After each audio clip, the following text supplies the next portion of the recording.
नमस्कार, जय भीम. मी रसिका दाभाडे, दैनिक बहुजन स्वरूपची प्रतिनिधी. बहुजन यूट्यूब चॅनलमध्ये आपल्या सर्वांचं स्वागत आहे. आज आम्ही एक व्हिडिओ दाखवणार आहोत, ज्यामध्ये निर्मला सीतारामन यांचे पती यांनी असं म्हटलेलं आहे की जे प्रधानमंत्री आहेत, आताच्या इतिहासामध्ये अत्यंत खराब आणि भ्रष्ट नेता म्हणून त्यांना संबोधले आहे. मोदी म्हणतात की मी खाऊंगा ना खाने दूंगा. आता जर आपल्याला प्रत्यक्ष सगळ्यांना सत्य परिस्थिती माहीत आहे की इलेक्ट्रॉन बॉन्ड हे कशा प्रकारे असंविधानिक आहे. मोदी सरकार जे आहे, भाजपा सरकार, त्यांनी जनतेच्या कडे तर दुर्लक्ष केलेलं आहे ना. ते आपल्या बेरोजगारी वाढत्या महागाईबद्दल बोलत आहे लोक, आणि जे बेरोजगारी आहे त्याबद्दल पण नाही बोलत आहे. पण त्याच्या अहवालानुसार माहिती पडला की सर्वात जास्त इलेक्ट्रॉन बॉन्ड भाजपा सरकारनेच घेतलेला आहे. अशा प्रकारचा एक त्याच्यामध्ये अजून तुम्हाला माहिती देणार आहे, हा एक व्हिडिओ दाखवणार. त्याचबरोबर आपण जस्टिस CGI चंद्रचूड यांनी म्हणजे आतापर्यंत त्यांची कामगिरी खूप अत्यंत म्हणजे खूप प्रशंसा करणारी आहे. त्यांनी आपले जे निर्णय मांडलेले आहे, आता बघूया आपण हे काय ते आता अजून काय निर्णय असे घेणार आहेत की जे आपल्या देशाची धारा बदलू शकणार. जसं आता इलेक्शन आहे, तर ते मतदान करताना जी पारदर्शकता असली पाहिजे वोटिंगसाठी. आणि त्याचबरोबर म्हणजे जी EVM मशीन आहे, त्याला VVPAT जे जोडण्यात येणार आहे, ते VVPAT आणि EVM मशीन या दोघांचं पण असं मिलान करून 100% म्हणजे त्याची पारदर्शकता असायला पाहिजे. आणि त्याबरोबरच काही जे विपक्षचे जे नेता आहेत, जे आता सध्या जेलामध्ये आहे, त्यांना काही दिवसासाठी तरी इलेक्शन होतपर्यंत, त्याचा रिझल्ट लागतपर्यंत त्यांना काही दिवस तरी बाहेर ठेवा. मग परत त्यांच्यावरती कार्यवाही करण्यात यावी. आणि जी EVMसाठीची जी आता अंमलबजावणी आहे, काही दिवसात त्याच्यावरती निर्णय घेणार आहेत CGI चंद्रचूड. ते हे दोन्ही असे व्हिडिओ आहेत जे तुम्हाला सविस्तरपणे माहिती देणार की कशा प्रकारे काय चालू आहे. हे दोन्ही व्हिडिओ बघूया. इलेक्ट्रल बॉन्ड का जो मुद्दा है ना, आपको कल्पना करना बहुत ही मुश्किल होगा शायद कि ये मुद्दा इतना तेजी से लोगों के बीच में जा चुके हैं और भी जा रहे हैं कि लोग ये समझ रहे हैं कि ये बात है ना, ये ना खाऊँगा, ना खाने दूँगा, ये सब कुछ ये हॉलो बात है, ये एम्प्टी बात है, इसमें कुछ दम नहीं है। ये खा रहे हैं, बहुत ही खा रहे हैं और इससे या पहले डॉक्टर प्रभाकर, यानी कि आप ये कह रहे हैं कि लोगों के मन में अब मोदी सरकार के बारे में जो छवि है, वो एक भ्रष्ट सरकार की है। आप ये कह रहे जी, हैं। जी, ये ए ऐसी है कि ये इलेक्टरल बॉन्ड का मुद्दा अभी मोदी गेट बन गई है। इतना बड़ा घोटाला इसको लोग समझ रहे हैं। आप जैसे लोग, हमारे जैसे लोग, ये अक्सर हम ये मानते हैं, अरे आम जनता इसका न्यूएंसेस, इसका डिटेल्स कुछ समझ में आएंगे उन लोगों को, ऐसा नहीं, ऐसा लेकिन हम आप समझते हैं। सही सर, आप सही कह रहे हैं कि आम जनता को तो समझ में शायद ना आए, लेकिन ये तो समझ में आ ही रहा है कि किस तरीके से पैसे का लेन-देन किया गया है। लेकिन जी, आपने देखा होगा, हाल में अभी प्राइम मिनिस्टर ने एक तांती टीवी को इंटरव्यू दिया, फिर अभी कल एक असम ट्रिब्यून को भी एक इंटरव्यू दिया है। लेकिन इलेक्टोरल बॉन्ड्स को लेकर वो जस्टिफाई करते हैं। वो ये कहते हैं कि देखिए, 2014 के पहले भी पार्टीज़ को फंड तो लोग करते थे। उनके बारे में पता ही नहीं चलता था। लेकिन अब तो कम से कम हमने इसको लीगली इंस्टीट्यूशनलाइज़ कर दिया, तो फिर वो पता चल रहा है। अब अगर बीजेपी उसको इस तरीके से जस्टिफाई करेगी, तो फिर आम जनता क्या सोचेगी? वो तो यही सोचेगी कि अरे भाई, बड़ी ईमानदार सरकार है ये तो। हाँ, प्राइम मिनिस्टर का और बीजेपी नेताओं का सोच ऐसा हो सकता है। तो वो उनका ये सब सब चीज़ों को डिफेंड करना उनका फ़र्ज़ बनती है, तो छोड़ दीजिए उसको। लेकिन बीजेपी को और अदर पॉलिटिकल पार्टीज़, जो अलग दूसरे पॉलिटिकल पार्टीज़ हैं ना, अब तक लोगों के मन में उनका ये बीजेपी का एक तरफ और दूसरे पार्टी का एक तरफ, उसका फ़र्क क्या है? क्या था अभी तक? अरे ये तो ना खाता हूँ, ना खाऊँगा, ना खाने दूँगा पार्टी है ये। ये पार्टी विथ अ डिफरेंस है। ये क्लीन पार्टी था। ऐसा ऐसा बोलते थे ना? तो अब इधर आ गया, इधर उतर गया कि ऐसा बोलने लगा, अरे दूसरा पार्टी नहीं लिया क्या? तो देखिए, देखिए कहाँ से कहाँ तक उतर गया, कहाँ से कहाँ तक पहुँच गया। और देखिए आपको 2014 में किसको चुना? क्यों चुना है? क्यों चुना है? इसलिए चुना चुना गया कि करप्शन के खिलाफ है और पॉलिसी पैरालिसिस के खिलाफ है और रोज़गार देने का वादा किए थे आप और कृषि का आमदनी 2 गुना करने के लिए वादा किए थे और क्लीन गवर्नमेंट देने के लिए वादा किए थे। ये सब वादा किए थे ना? तो अभी गिनती का समय आ गए है कि लोगों के मन में ये सरकार ने हमको क्या-क्या बोल के हमारे वोट पाए हैं, अभी कुछ किया है या नहीं किया है? महँगाई कैसा है? बेरोज़गारी कैसा है? हमारा बचत कैसा है? हमारा बजट कैसा है? और बहुत सारे चीज़ कैसे है अभी? पहले कैसा था? अब कैसा है? ये कंपैरिज़न अभी कर रहे हैं लोग और इसके ऊपर आया है ये इलेक्टोरल बॉन्ड। अब इलेक्टोरल बॉन्ड अगर बीजेपी प्रधानमंत्री ऐसा बोलेंगे कि देखिए अभी तो सार्वजनिक हो गया है, लेकिन लोगों को ये यहाँ तक पता है कि सार्वजनिक होने से रोकने के लिए सरकार कितना कोशिश किए थे, रोकने के लिए कितना कोशिश किए थे, अभी भी जारी है। क्योंकि कम से कम 2000 से ज़्यादा करोड़ का हिसाब अभी स्टेट बैंक ऑफ इंडिया से आया नहीं है। इतना तक लोगों को मालूम है। देखिए इलेक्टोरल बॉन्ड क्या है, इसमें से कैसा पैसा ले गया था, इसका इसका डिटेल्स शायद पता नहीं, लेकिन इतना तो पता चल गया है आम जनता को कुछ निर्णायक चुनाव में, डिसाइसिव इलेक्शन में अगर ये आदमी, अगर ये शख्स बहादुरी के साथ जो फैसला करता आ रहा है, अगर ऐसे ही फैसले ये कुछ अहम मामलों में आने वाले दिनों में करे, तो क्या ये जो चुनाव है वो निष्पक्ष हो सकते हैं? क्या वाकई इस चुनाव में फिर कांटे की टक्कर हो सकती है?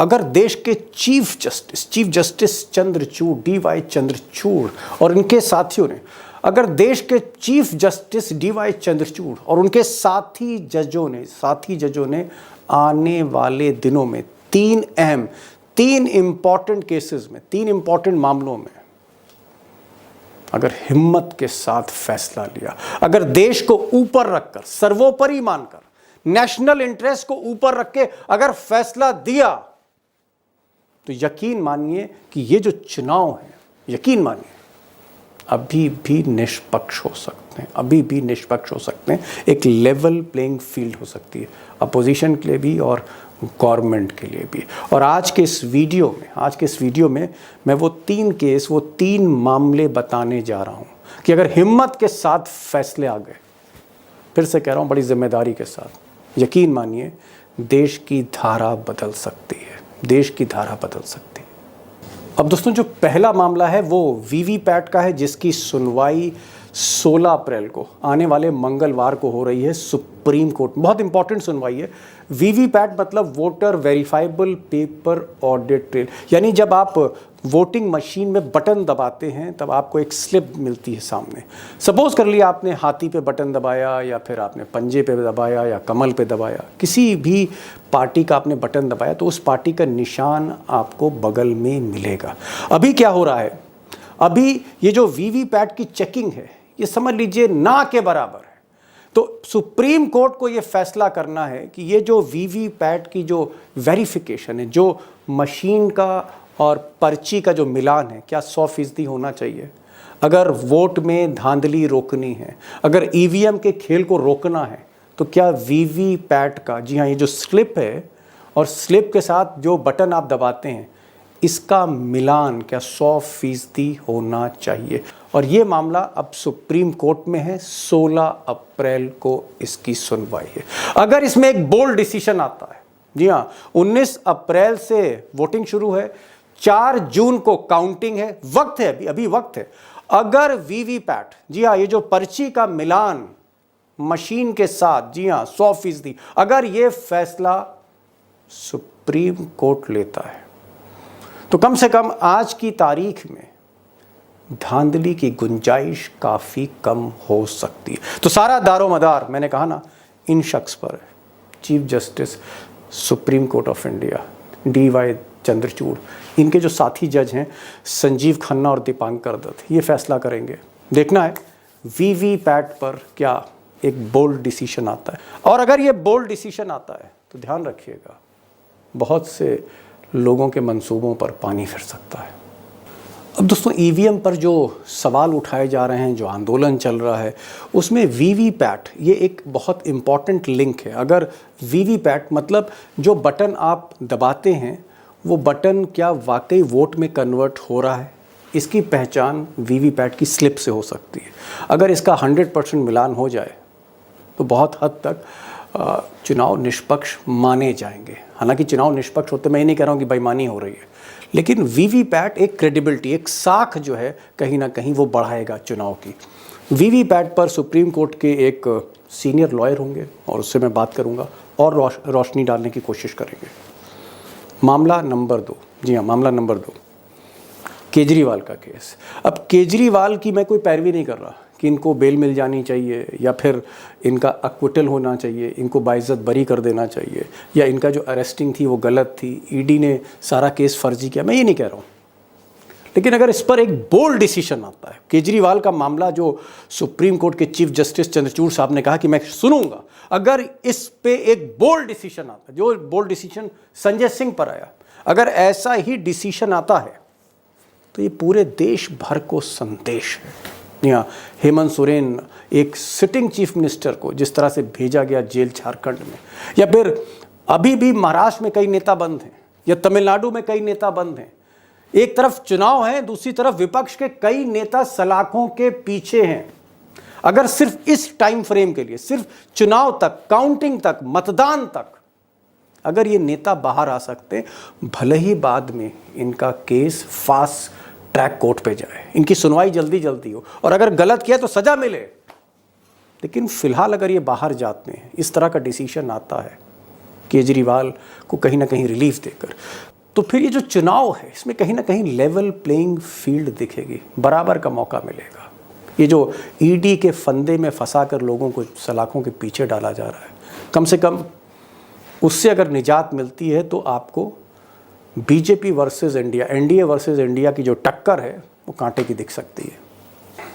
मामला नंबर 3, इलेक्टोरल बॉन्ड की जांच। जी हाँ, इलेक्टोरल बॉन्ड की जांच, यानी इलेक्टोरल बॉन्ड का जो पूरा पर्दाफाश हुआ, जिस खुलासे से हमको ये पता लगा कि किस तरह से जिन कंपनियों पे ईडी के छापे पड़े, सीबीआई के छापे पड़े, वो कंपनियां कैसे सत्ता पक्ष को करोड़ों रुपए दे रही थी, करोड़ों रुपए दे रही थी, 8,000 करोड़ से ज्यादा। उसकी क्या जांच होनी चाहिए? क्या जिन कंपनियों को बड़े बड़े गवर्नमेंट ऑफ इंडिया के कॉन्ट्रैक्ट्स दिए गए और उनका जो कहीं ना कहीं कमीशन है, जैसा कि लोग कहते हैं कि जो कमीशन है वो कहीं ना कहीं बॉन्ड के एवज में वो एक पार्टी में गया, अगर ऐसा हुआ है, अगर ये रिश्वत का पैसा, अगर ये घूस का पैसा है, जिस तरह से सुप्रीम कोर्ट ने टिप्पणी की थी, क्या इसकी न्यायिक जांच होनी चाहिए? अब ईडी तो जांच कर नहीं सकती इसमें, और अगर करेगी भी तो क्या करेगी? सीबीआई अगर जांच करेगी तो क्या करेगी? क्या इसकी सुप्रीम कोर्ट मॉनिटर्ड जांच हो सकती है? हो सकती है। पोल खुल सकती है मोदी जी और शाह साहब की, कितना पैसा लिया, क्यों लिया, कारण क्या था, क्या रिश्वत का पैसा है या नहीं है? दूध का दूध, पानी का पानी होना चाहिए। हालांकि मोदी जी ने तो यहां तक कहा है कि जो सवाल उठा रहे हैं इलेक्टोरल बॉन्ड पे वो पछताएंगे। बहरहाल दारोमदार इनके ऊपर है, चंद्रचूड़, DY चंद्रचूड़, दारोमदार इन पर है, फैसला इनको लेना है, फाइनल डिसीजन इनका है। क्या लोकतंत्र को सर्वोपरि माना जाएगा? क्या संविधान को ऊपर रखा जाएगा? क्या देश के नेशनल इंटरेस्ट को ऊपर रख के इलेक्टोरल बॉन्ड में जो अरबों रुपए का खेल हुआ है रिश्वत का, क्या इसकी न्यायिक जांच होगी? Big question. नेहमीप्रमाणे आपण बुद्धा या सिरियलमधला एक प्रसंग दाखवत असतो. भगवान बुद्ध जेव्हा भिक्षूंना उपदेश देत असतात तेव्हा एक भिक्षू म्हणतात, भगवान तुम्हाला ध्यानापासून काय मिळालं? तेव्हा भगवान बुद्ध सांगतात, मी चिंता, भय, दुःख, क्रोध यापासून मी मुक्त झालेला आहे. तुम्ही पण मुक्त व्हा. एक मध्यम मार्ग केंद्रित करूनच आपण आपला उद्धार करू शकतो. अशा प्रकारे हा खूप छान संदेश देणारा प्रसंग आहे. अत्यंत मार्मिक आहे. आपण सगळ्यांनी बघावा. बघूया बुद्धा सिरियलमधला हा प्रसंग.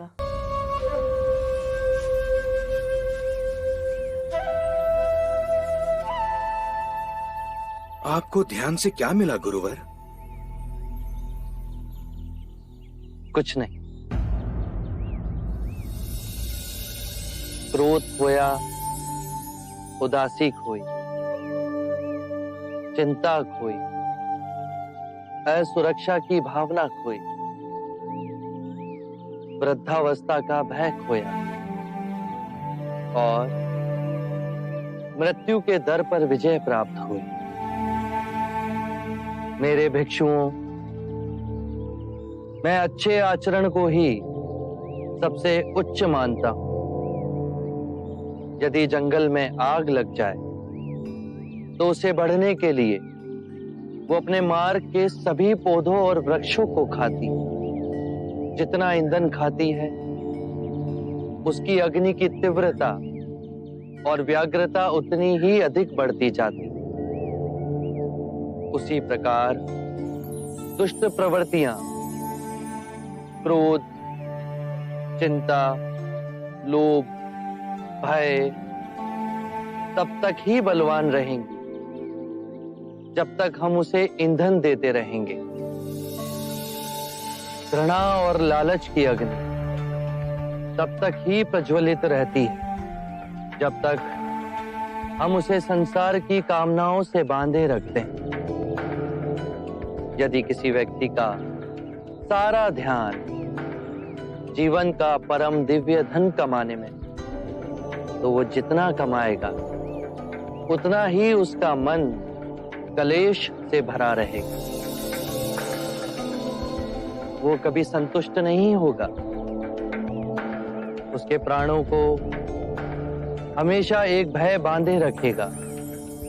यदि ये धन समाप्त हो गया तो? यदि किसी व्यक्ति ने इन बीड़ियों को ही काट दिया तो ना उसे आने वाले कल की चिंता रहेगी, ना बीते हुए कल का बोझ. वो स्थिर रहेगा, जीवन के हर क्षण को जिएगा, मध्य में ही केंद्रित रहेगा. उसे इसी समय इस सृष्टि का आनंद प्राप्त होगा.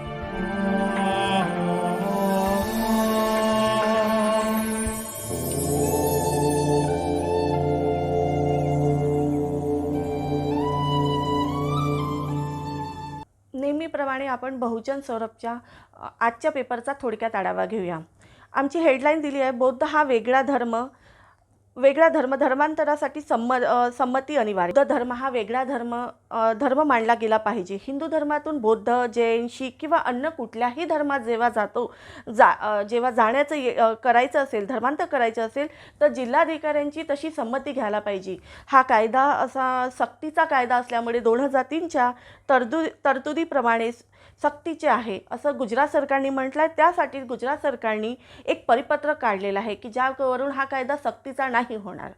त्याच बाजूला आपण एक बघूया, माहितीच्या अधिकारांतर्गत निवडणूक रोख्यांचा तपशील देण्यास SBIचा नकार. SBIचा जो आता काही दिवसाआधी इलेक्ट्रो बॉन्डचा डेटा तो जाहीर करण्यात आला, पण आता तरीही SBI बँक ही RTI अंतर्गत माहिती देण्यास नकार देत आहे. मोदीजी मला न्याय द्या, रामदास तडस आणि कुटुंबियावर अनेक आरोप करत सुनेची मागणी. वर्धा जिल्ह्यात जेव्हा निवडणूक आता येत्या आगामी निवडणुकीमध्ये सासरे विरुद्ध सुनबाई असा लढत जमणार आहेत. म्हणजेच कविता यांनी असं म्हटलेलं आहे की मला या तळस कुटुंबाने मला खूप छळ केला आहे, माझ्यावरती अनेक आरोप केलेले आहे, मला मारहाण केली आहे, अशाबद्दल ती मोदींना आणि मोदींनी काही वेळ येऊन मला थोडासा वेळ द्यावा आणि माझं ऐकावं असं ती म्हणत आहे. त्याच बाजूला बघूया पुलवामामध्ये चकमक, एका दहशतवाद्याला कंठस्नान. बस उलटली, 6 विद्यार्थ्यांचा मृत्यू. टीआरएसच्या नेत्या के कविता यांना सीबीआयकडून अटक. मद्य धोरण घोटाळण्याप्रकरणी तिहार तुरुंगात बंद असलेल्या नेत्या कविता यांना काही सीबीआयने यांना अटक केली आहे. महाबोधी महावीराला बौद्धासाठी स्वतंत्र करा, भंते नागदिंपांकर यांनी सम्राट अशोक आणि डॉक्टर बाबासाहेब आंबेडकर यांच्या जयंतीनिमित्त विनम्र अभिवादन केले आहे. संपूर्ण जगात मानवता, समानता, स्वातंत्र्य, बंधुता, न्याय, हक्क, विज्ञान, स्त्री पुरुष समानतेच्या क्रांतिकारी चळवळीचे पहिले क्रांतिकारी योद्धा म्हणून त्यांचं तथागत बुद्धांची बुद्धत्व ज्ञानभूमी याचं सगळ्यांचं सविस्तर विस्तार केलेला आहे त्यांनी. MBBSचे 35% विद्यार्थी तणावात. मानसोपचार विभागाकडून पाहणी. शासकीय वैद्यकीय महाविद्यालय व रुग्णालयातील मेडिकल MBBSचे विद्यार्थी अभ्यासामुळे काही म्हणजे तणावात असतात. यामध्ये 35% जे विद्यार्थी आहेत जास्तीत जास्त तणावाखाली आहे असा सर्वेमध्ये निष्कर्षणात आलेला आहे. त्याच बाजूला मला समजले महात्मा फुले या विषयावर निबंध स्पर्धा. महात्मा ज्योतिबा फुले यांच्या जयंतीनिमित्त त्रिसम्यक बुद्ध विहार सहकार नगर खामला इथे नागपूर येथे कार्यक्रम आयोजित करण्यात आले. त्या याच्यामध्ये निबंध स्पर्धा आयोजित करण्यात आली होती. त्याच बाजूला व्यसन कुठलेही जन्मता नसते. ज्ञानेश्वर रक्षक म्हणतात, भारत हा साधू संत ऋषीमुनीचा देश म्हणून सर्वोच्च विद्वान आहे सांगतात. म्हणजे जे व्यसन दारू, गांजा, अफीम तर मानवी आयुष्यावरती त्यांचा अत्यंत घातक प्रभाव होतो. शारीरिक मानसिक रोगी निर्माण होतात. तसेच आजची जी युवा पिढी आहे मोबाईल, लॅपटॉप आणि अश्लील वाचणे, व्हिडिओ यांच्या आहारी पण जातात. व्यसनाद्वारे कसे दुरुपयोग होतात ह्याबद्दल त्यांनी सांगितलेलं आहे. काशीराम वाचनालयात महात्मा फुले जयंती साजरी.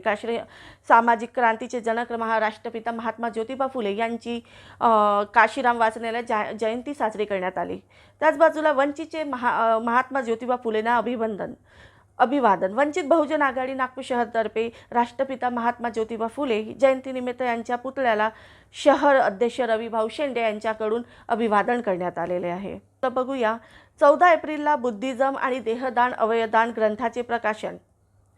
शासकीय वैद्यकीय महाविद्यालय येथील देहदान समितीचे सन्माननीय सदस्य डॉक्टर सुशील मेश्राम यांच्या बुद्धिझम आणि देहदान अवयवदान या संपादित ग्रंथाचे प्रकाशन 14 एप्रिलला होणार आहेत. त्याच बाजूला बघूया काय करावे आणि काय करू नये आचारसंहितेचे पालन करताना जाणून घ्या.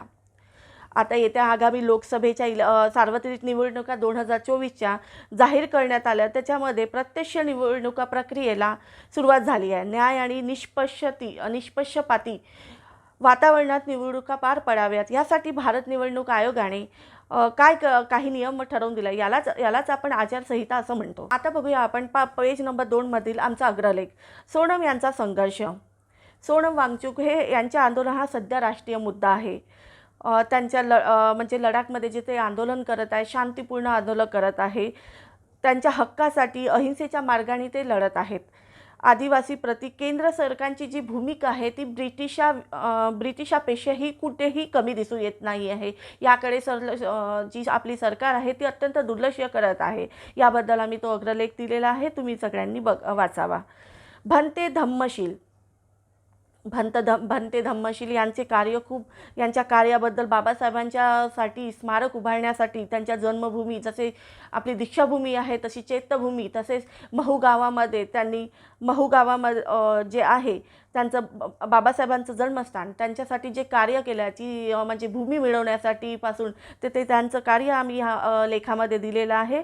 डॉक्टर अनिल गजबी यांनी लिहिलेला हा लेख आहे, तुम्ही सगळ्यांनी आवर्जून वाचावा. त्याच्याच बाजूला भारताची लोकशाही जिवंत राहिली पाहिजे. भारताची लोकशाही जिवंत राहिली पाहिजे. हंसराज कांबळे यांनी हा लेख लिहिलेला आहे. ते म्हणतात डॉक्टर बाबासाहेब आंबेडकर म्हणतात की जर लोकशाही जिवंत राहील तरच त्याची फळे नक्कीच आपल्याला लाभतील. जर लोकशाही मेली तर आपला विनाश हा नक्की आहे असं प्रतिशत सूर्यप्रकाशा इतके सत्य आहे, अशा भाषेत ते सांगतात. हा पण खूप छान लेख आहे, तुम्ही सगळ्यांनी वाचावा. 2024ची लोकसभा निवडणूक आपण सगळे बघत आहोत. आजची सरकार काय करत आहे, विरोधी पक्षांना कशा प्रकारे डावलत आहे. ईडी, ITI, CBI यांच्या माध्यमातून त्यांच्यावरती कार्यवाही करत आहे आणि त्यांना जेलामध्ये टाकण्याचा प्रयत्न करत आहे. हा इलेक्शनवरती आम्ही हा म्हणजे दिलेला लेख आहे. माधुरी गायधनी दुप्ते यांचा हा लेख आहे, तुम्ही सगळ्यांनी शोषित वंचितांच्या प्रश्नाचे काय झाले, सत्ताधारी पक्ष नेत्यांनी सांगावे. अनुसूचित जाती, अनुसूचित जमाती, OBC, मांग, गारुडी, गोंड समाज, पारधी, मुस्लिम याबद्दल हा एक लेख दिलेला आहे. आमचे झेड खोब्रागडे यांनी हा सविस्तर हा लेख लिहिलेला आहे, तुम्ही नक्की वाचावा. बघूया पेज नंबर 3 वरती. बौद्धांनी मते कुणाला द्यावी, याआधी हा भाग 4 आहे. या सुनील खोब्रागडे यांचा हा लेख आहे. यांनी असं म्हटलेलं आहे की सविस्तर सांगितलेलं आहे की भाजपाला पराभूत करून बौद्ध मतदारांनी सर्वोच्च प्राधान्य दिले पाहिजे. भाजपा संघाला हरवण्यासाठी बौद्धांनी प्राधान्य दिले पाहिजे, ते ही काळाची गरज आहे. भाजपा सरकार आपल्या संविधानाला समाप्त करण्याच्या मार्गावर आहे आणि बौद्ध समुदायाला पुन्हा मनुस्मृतीच्या कायद्यामध्ये जखडण्यासाठी सज्ज करत आहे. म्हणून आपण भाजपाला पराभूत केलं पाहिजे असं सुनील खोब्रागडेंनी या लेखामध्ये सविस्तर माहिती दिली आहे. तर बघा. त्याच बाजूला सोशल इंजिनिअरिंगचा सप्ताहक प्रयोग, प्राध्यापक डॉक्टर दादाराव इंगळे यांचा हा लेख आहे. आपण उणीव क्रांतीला खंबीर नेते नाहीत म्हणून उणीव भरून काढण्याचे काम आपण प्रकाश आंबेडकर करीत आहेत. आपल्याच बँका लुटून आपल्या डोळ्या देखत ऑडी आणि मर्सडीजमध्ये घुमणारे नेते लोकप्रतिनिधी म्हणून आपल्याला पाहिजे. पण जे आता आपल्याकडे जे काही नाही आहे, ज्यांच्याकडे भूमिकेवर ठाम असणारे पण कंगाल माणूस आपल्याला नको हवे, तर याच्याबद्दल सविस्तर माहिती सांगणारा हा खूप छान लेख आहे, तुम्ही सगळ्यांनी नीट आवर्जून वाचावे. अशा प्रकारे आम्ही 4ही पेजचा आमच्या दैनिक भोजनच्या 4ही पेजचा थोडक्यात आढावा घेतलेला आहे. आमचा व्हिडिओ जर तुम्हाला आवडला असेल तर जास्तीत जास्त लाईक करा, फॉरवर्ड करा, सबस्क्राईब करा आणि जास्तीत जास्त लोकांना आमचा मेसेज पाठवा. एवढंच बोलते, इथेच थांबते. उद्या भेटू. जय भीम.